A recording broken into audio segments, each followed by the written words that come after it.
Okay. All right. Well, it's 11:02. So we'll go ahead and just start moving forward because the first part of our meeting today is going to be our introduction piece. As you know, quite often we'll introduce ourselves in the middle. It says you're logged in from another device. Your polling session's in. Pardon me? Sorry, Erin. Oh, okay. But welcome to our part 2 of our Upstate Entrepreneur Ecosystem second quarter meeting, but this is also the beginning of the third quarter. So we are in workshop 3A and are contemplating doing this every month. But today we are continuing with our best practices series.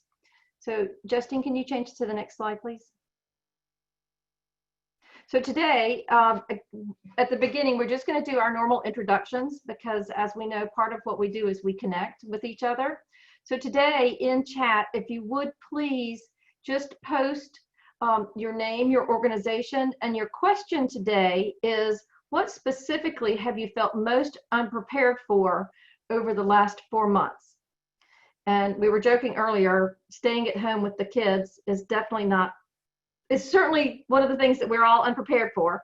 But in this particular circumstance, what we're looking for is things topics, ideas that we can then use for education, training, discussion later on to see if we see any kind of patterns in your answers. So if you will please, in chat, your name, your organization, and what specifically have you felt most unprepared for over the last 4 months. And I, of course, will put mine in here too. So go ahead and take a few minutes and do that, please. Can somebody tell me how to get out of private chat to get to the group chat? Amy, at the very end, oh, I don't know. The very bottom where it says 2. I can add, yeah, there you go. And you just say everyone, the top one. The drop down. The top one. In other words, on the where it says 2, the drop down, if you scroll up to the beginning, you'll see there's a. Okay, got it. Yay, thank you. And Erin, it's interesting, I was having a conversation just this morning about this sort of thing, and just kind of an idea back to your visual here. You actually might want to, in the corner, put some instructions on how to do that so that the first timers like Amy don't struggle with that. So help me with that a little bit more. I'm sorry, I'm trying to think of my answer. Yeah, no, that's fine. And I apologize. I'm really off on process here. But for instance, on the slide that you have up right now, you might in the corner have some instructions like we just gave to Amy on how to do this. Oh, okay. Thank you. See, my answer was going to be, I was unprepared for how difficult it is to find answers.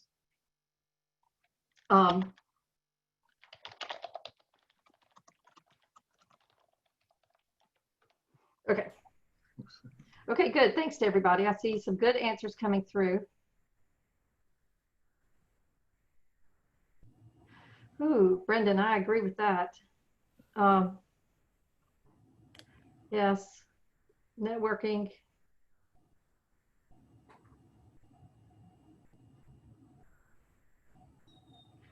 Excellent. Good. Are you, as everyone inputs their answer to what specifically you have felt most unprepared for over the last 4 months, is there anything anybody wants to, is anything that is standing out to you?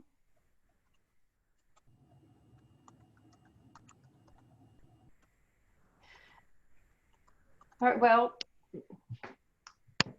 so one of the patterns I'm seeing is this, the economic or the financial interruption and how to adapt to that. Does anybody think there's anything we could have done to better prepare? I presume you're asking that question in the context of ecosystem building and not in the far greater one that would have all kinds of political ramifications. Well, yes, yes. In terms of us, I mean, because we can only we can only change ourselves. So, so in terms of that, anybody? Can you repeat your question again, Erin? I'm sorry. Keisha, thank you for asking. So it seems that there's some common answers around being unprepared for the financial interruption, just total flat out financial interruption. Other than having lived through this once before, does anybody think that there's anything that we could have done to be better prepared? And I know we have lots of people with opinions, so please unmute yourself and say something. I think across the state, it's just financial literacy as a whole that has been starkly absent in many cases and has dire consequences for many. You know, from a personal standpoint as well as a business standpoint. Okay. Anybody have any thoughts relative to that? Because that actually leads us very well into what we're going to do today. Well, Scott? Erin, I do just want to share, I think having those partnerships and solid relationships with lenders for these small businesses to make sure that, you know, if we send them that person's information, that they would look out for their application when they were applying for like PPE. So having a partnership with Community Works and having Tammy right there, you know, she knows Start Me, she helped us get it started, having those relationships. So just thinking back, hindsight, how could we have been more proactive for any business, right? Whether it's Start Me or not, but who would advocate for that business on the lending side? Mm-hmm. So just thinking along those lines. Okay. Very Because good. Sharpen said if they didn't know John Barreau, they wouldn't have gotten approved. John just happened to see their application. Right. That's a good point. Okay. All right. Excellent. Keisha, thank you. Anybody else? Anything else? Scott here. I'll chime in and say one of the things we preach to those that'll let us talk to them is cash, is have some money on hand. Don't let your business, don't let your personal life go without that, the emergency fund, that thing we all love to hate, but we know we need. And to those that had cash on hand, they were in a much better position to weather some of these challenges than those who aren't. Okay. Very good point. Scott, thank you for bringing that up. Okay. Well, thanks to everybody for talking actually in our Zoom meeting when a lot of people will not. And also thanks for answering the question in the group chat.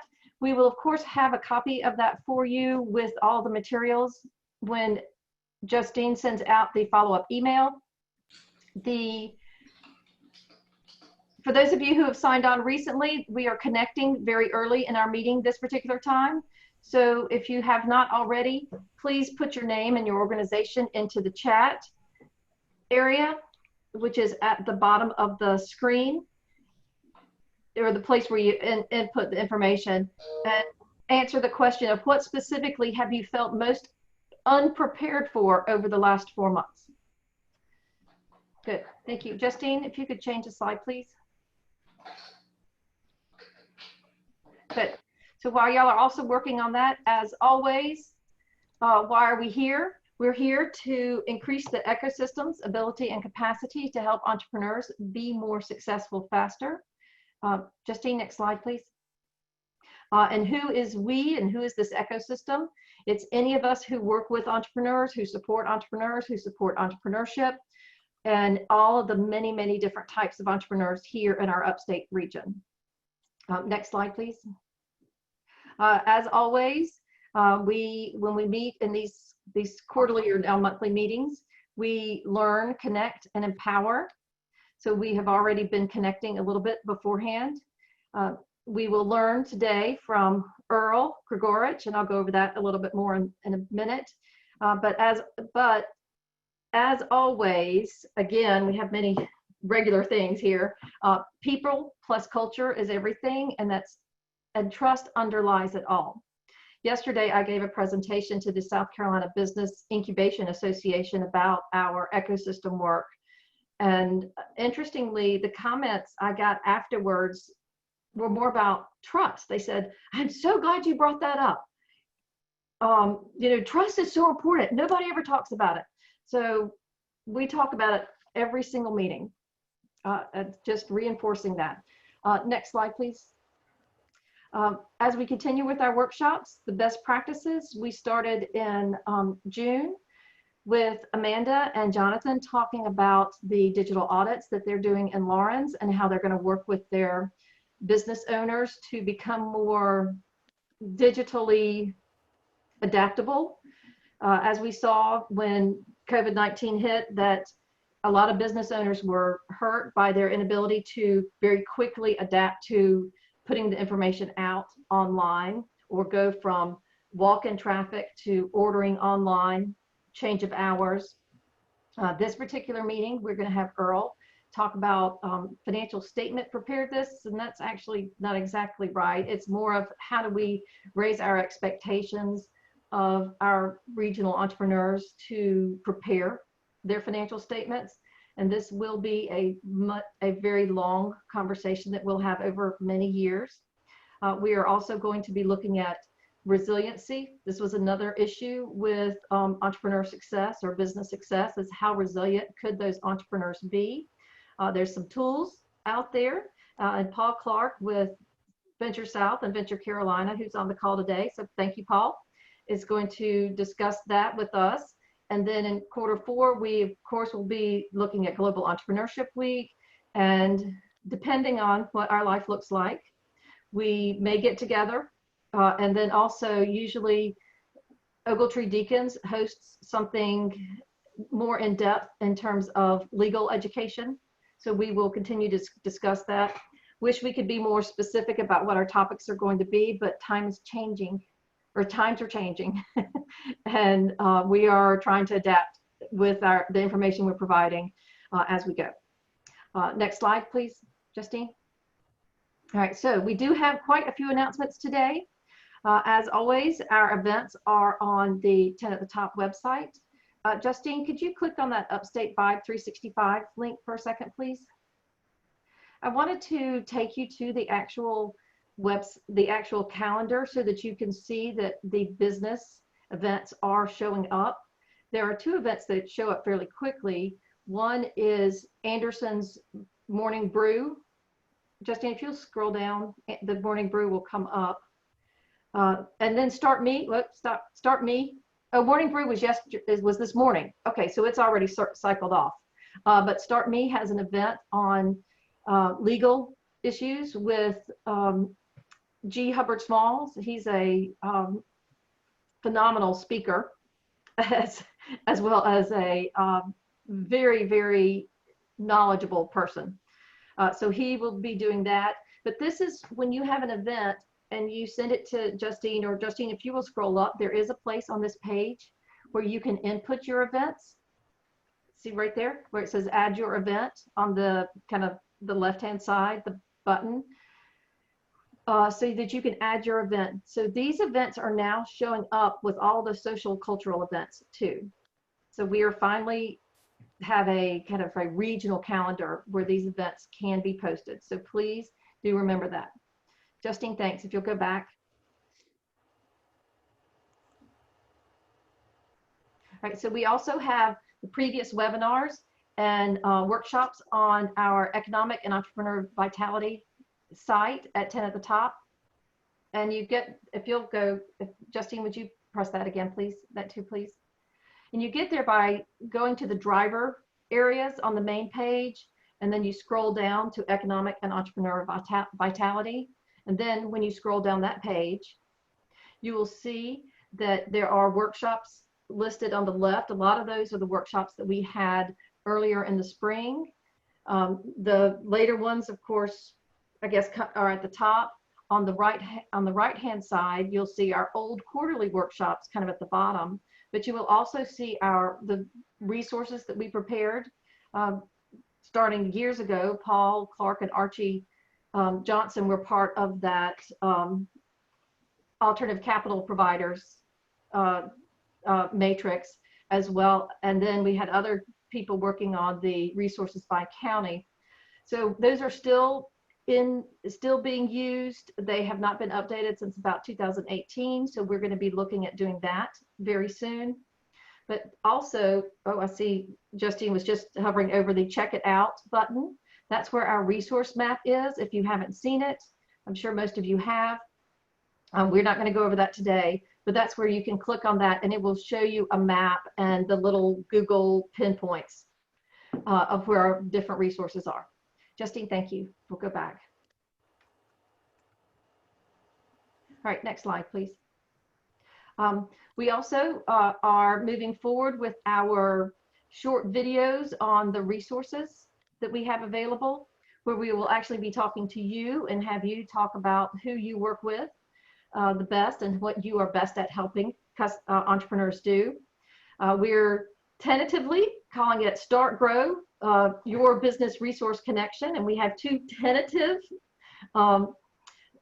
logos posted on there, and the logo is tentative because it doesn't have the right name in there. It says Your Business Resource Center, but we're working with something along this lines, and I'm showing this to you today just in case someone has some input. If you will just put it in the chat or send me an email before we roll it out, just because this is for all of us and for our entrepreneurs specifically, to let them know that you're out there. Again, going back to that Googling for or searching for, how do I do X when I start a business, or how do I do X in my business? We want things to show up that are local and not just, government SBA in some other town somewhere else. But also related to this, you will be receiving a survey in the next couple of days from me. And this is very important. I mentioned it a little bit last time. It turns out that, little did we know, it's called a strength profile. Someone in the SCBIA meeting yesterday was talking about doing this on a statewide basis. So, but it's a survey that you will have to take a few minutes and think about, because it does, ask questions such as, list the top 5 things that you're best at, the top 5 entrepreneurs that you would prefer to work with, the top 5 industries, the top stages, the top sizes of businesses. We're trying to get an understanding of who you think are your first best customers, essentially, and who you can help better than anyone else. It's not particularly long when you go through it.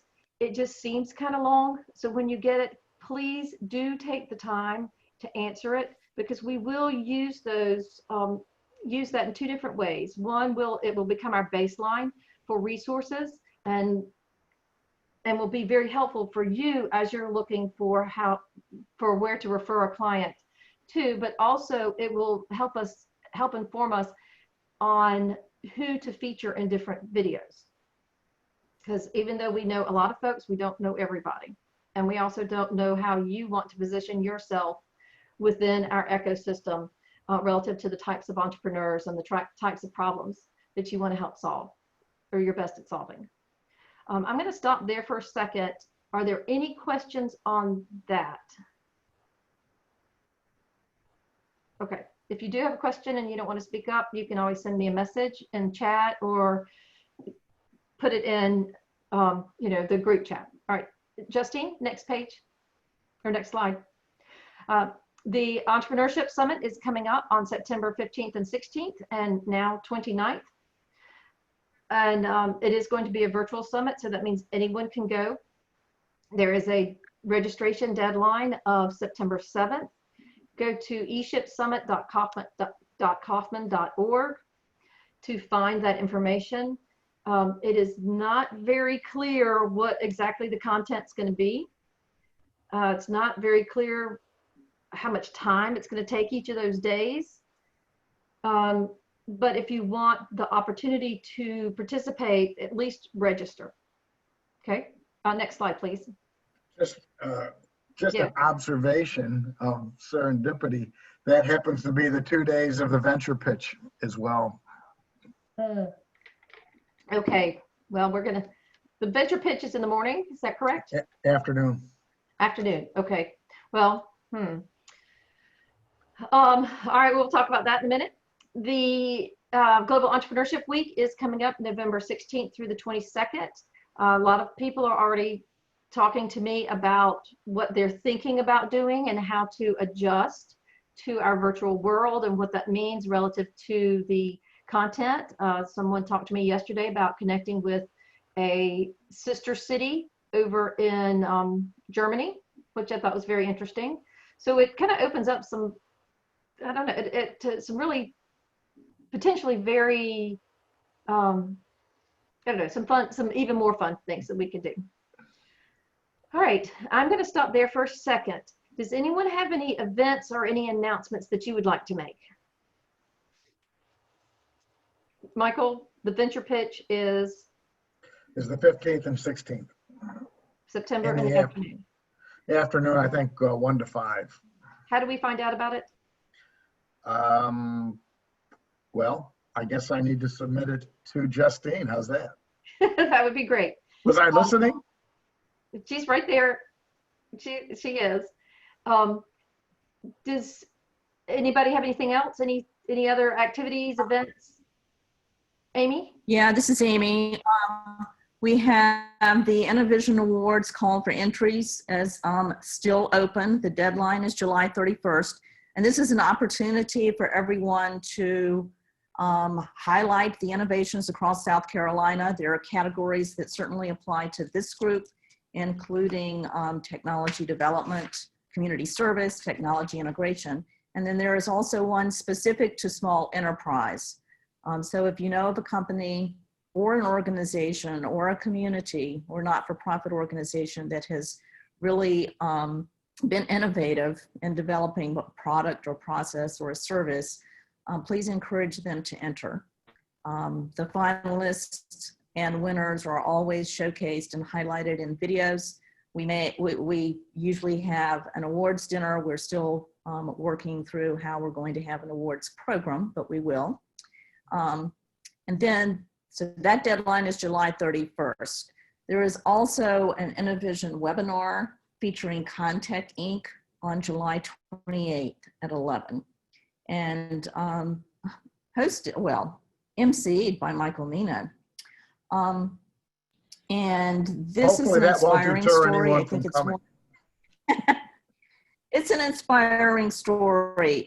This is a company that was founded by someone who had worked at Milliken, started his own company, and has grown substantially, developed a solid foundation for meeting challenges. And it's the story about how they met the challenges of COVID-19. So good for any entrepreneur who's getting started. I think there'll be a lot of reflection and lessons learned from that webinar. Thank you, Amy. Any of our chambers that are online or that are on the call, or any other organization? We know that Start Me has a program coming up. Anybody else? I just posted an event. It's our noon phone call for SBDC on Friday the 22nd. Starting at noon, we'll have a short program on email marketing tips for small business. Okay, very good. All right, good, thank you. Earl, did you say Friday the 22nd? Correct. Because today's the 22nd. I'm sorry. Let me grab that date again. All right, 24th. It is the Yeah. 31st. Oh, 31st. All right, Keisha, yes. So is he the new point of contact for SBDC, Earl? I'm sorry? Are you the new point of contact? Did you replace Beth? No, Beth is working in our state lead center out of Columbia, and Katrina Meeks is taking over the position at Spartanburg. Okay, And, we'll get her on a call so everybody can meet her soon. thank you. Good question. Okay, thank you very much. Justine, if you could move to the next slide. All right, so our legal minute with Michael Nail. So Michael, if you will take over, please. Thanks, Aaron. I'm still waiting on the intro music since you changed the name of this segment, but I'm just messing. But it's That's good. what you asked for. Yeah, it's good to see everybody. If you can move to the next slide for me, Justine, and move on again.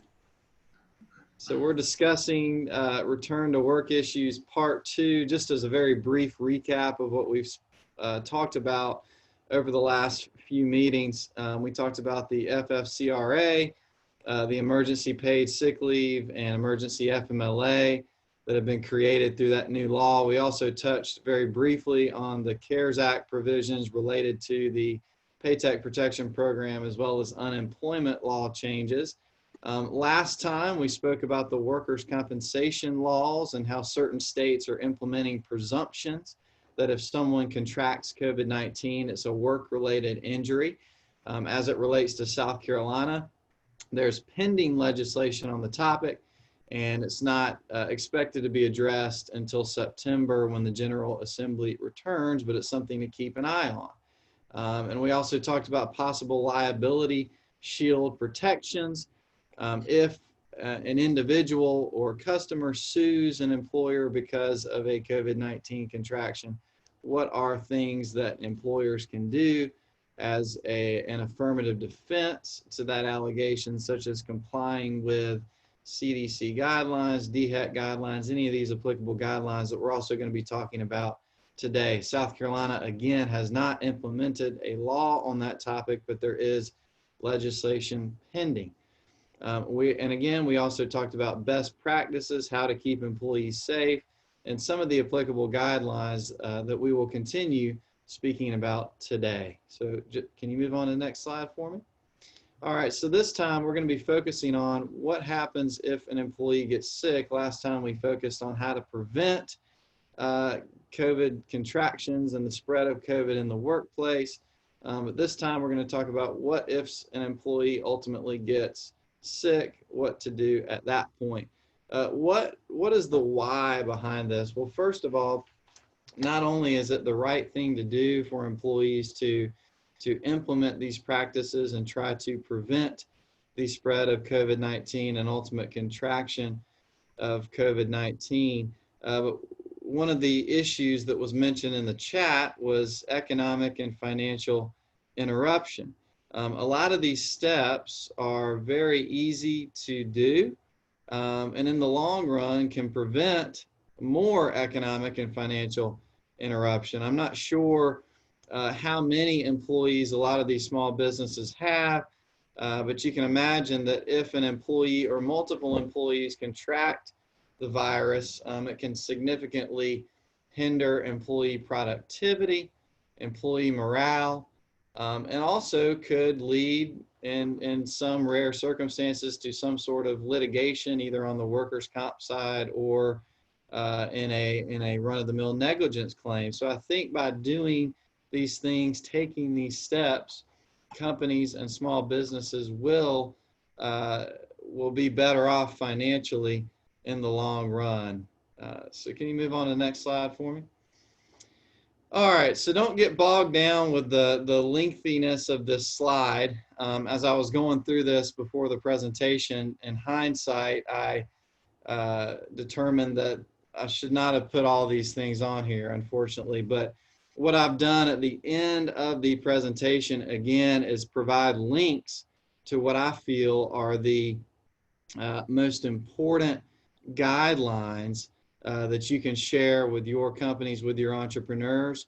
So again, don't get bogged down by the length of these slides. What I've done is try to point out some of the highlights from these links to the CDC guidance, the most recent guidance, to the most recent OSHA guidance, and perhaps most importantly, the most recent link to the South Carolina DHEC guidance, which actually has a chart form for what an employer should do if an employee contracts the virus, if they've been exposed to the virus, or if they have symptoms to the virus. It's very easy to read. very easy to understand. So frankly, I would rely on those resources when advising your entrepreneurs and your businesses as to how to treat these issues. But as a general matter, some of the things on these slides, again, we want to do everything we can to prevent the spread of this virus. Simple things such as having employees self-evaluate before they come to work, making sure that they don't have any of the symptoms associated with COVID-19, that they don't have a temperature of 100.4 or higher. I'll tell you that most employers have, when employees walk in the door, one of those almost like a temperature gun where you just point it up to your head. That's what I do every time I walk into work. And it'll tell me usually that it's 97.3 or 97.5. So I'm usually good to go. But that's just a very simple step to have in place to help your employees. Another thing is just have very cheap disposable masks available for use in common areas around the offices. Obviously, if someone's at their desk working, taking calls, and working on their computer, they don't need to wear one. But if they're in a common area, it's easy to do that. Obviously, more disinfectant protocols, having hand sanitizer around the office. These are very simple things that the CDC recommends and that employers can do. Also, another big highlight to keep in mind is if an employee comes to an employer telling them that they've tested positive with a virus or that they have symptoms associated with the virus, that employee will need to stay home. And there's certain day requirements. I think right now, it recently changed after I submitted these slides to 10 days have passed since their symptoms began and they've been fever free for 24 hours. So the employee should not return to work until that happens. And the employer is going to want to tell the other employees of the possible exposure without naming that employee's name that has been exposed or tested positive, because there's confidentiality concerns under the ADA associated with that. Also, you're going to want to keep very good records of all of this for contact tracing purposes, and also if OSHA or some other agency were to come back and ask about the situation, you'd have good records to say what happened and what the employer did afterwards. Can you move on to the next slide for me? All right, so this is something that I just touched on, but there are also protocols if an employee has been exposed but is not showing symptoms. For example, if they traveled across state lines to visit family and one of the family members has shown symptoms or tested positive of COVID-19, that employee is also going to want to take protocols such as self-isolation, any of these CDC recommended steps. And you're also going to want to tell the other employees about the potential exposure so that you can continue to prevent further spread. Can you move to the next slide for me? And there's also a scenario when an employer finds out several days later after an employee worked that they're diagnosed with COVID-19. And here are some steps to take when that occurs. Again, these come directly from the guidance that appears on the next slide, if you want to move for me. The OSHA guidance, CDC guidance, the SCDHEC guidance, all of these are the most recent and most applicable guidance. Again, as anything with the pandemic, things are changing rapidly. But these are the most recent links to the guidances. The scenario chart that you will see at the bottom is what I referred to from SCDHEC. That's probably the most important link if you had to pick one from this sheet. Again, it will have a scenario of an employee testing positive, an employee exhibiting symptoms, and specifically what the employer should do in those scenarios. Can you move to the next slide for me? And as always, there's Ogletree resources as well. We have a COVID resource center on our website that has frequently asked questions, articles, podcasts, anything, you name it. I'm actually recording a podcast this afternoon related to the workers' compensation developments around the country. So that'll be available within the next week. But my firm is rapidly, and keeping up to date with these issues and trying to help employers, and all that's free, no charge to employers to have that as a resource. But if there are any questions, I'll be happy to take them. But if not, I look forward to seeing everybody next time, and we can determine what is a good topic that you want to hear about from the legal side, whether that's COVID related or otherwise. We're always open to discussing new ideas and new things that may be coming up for the entrepreneurs. I have any questions? Keisha? I do. I don't Okay, want to good. monopolize this meeting. I'm so sorry. Just from a legal aspect, as far as the employer didn't seem to be protected when it came to resources, just the employees. And I don't know if there was a confusion. So one of our Start Me graduates who has a business had 3 or 4 employees that received the income, but she herself could not take advantage of those resources. Are you aware of anything that could help support her in the event she does have to close again because of COVID? I'm sorry, I didn't really, you were cutting in and out. I heard that you said employees have protections, but employers don't. What do you mean by that? Okay, so she's a small business owner, and she had 2 or 3 people working for her. She was able to protect their payroll, but for some reason her payroll was not protected. I do not know. I honestly don't know. That's more of a, it might be an Earl question, to be honest. Lakeisha, I could probably answer that for you. I don't know if we want to dig into details here, but I'm happy to connect with you offline and give you some information. Wonderful. I will put my information in the box, and thank you so much. Okay, good. Thank you. Good question. Melita, did you have a question? Hello? Did someone else have a question? Melinda, Melita? No? Okay. All right. Michael, thank you very much. As always, thanks to you and your firm. Oh, wait, there's Melita. All right, yes.